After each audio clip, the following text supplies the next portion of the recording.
Mga palaliton sa dakong nga merkado publiko sa Talisay City, misaka ang presyo og 10 ngadto sa 40 pesos. Gipaabot nga mas mumahal pa kini samtang magkaduol na ang Pasko. Ang detalye pinagi sa live report ni Femari Dumabok. Fem.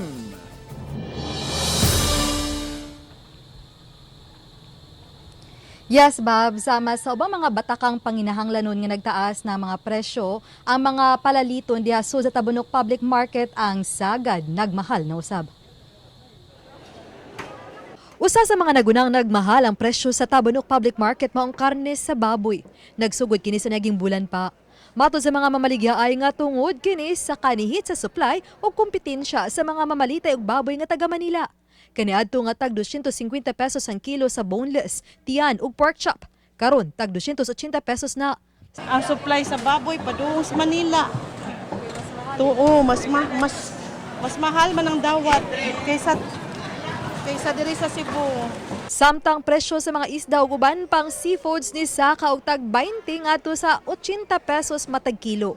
Ang bangus ug sasa nga kaniadto 180 pesos matag kilo, karon tag 200 pesos na. Ang danggit ug budburod nga tag 160 pesos, tag 200 ug 220 na. Ang lagaw ug katambak gikan sa 200 ngadto na sa 240 pesos. Ang mulmol nga tag 200 lang, karon tag 280 pesos na. Samtang parihong tag 400 pesos na ang kilo sa lapu-lapu ug ang nukos. Kay tag dos na.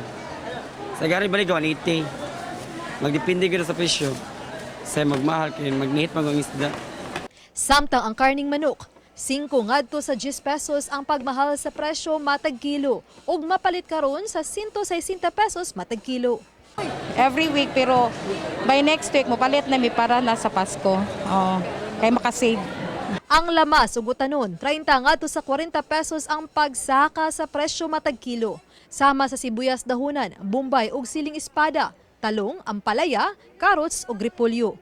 Anahin na yung mga lamas ug utanon sama sa ahos, tamatis, luya, kalabasa, petchay ug patatas nga nagpabilin ang presyo.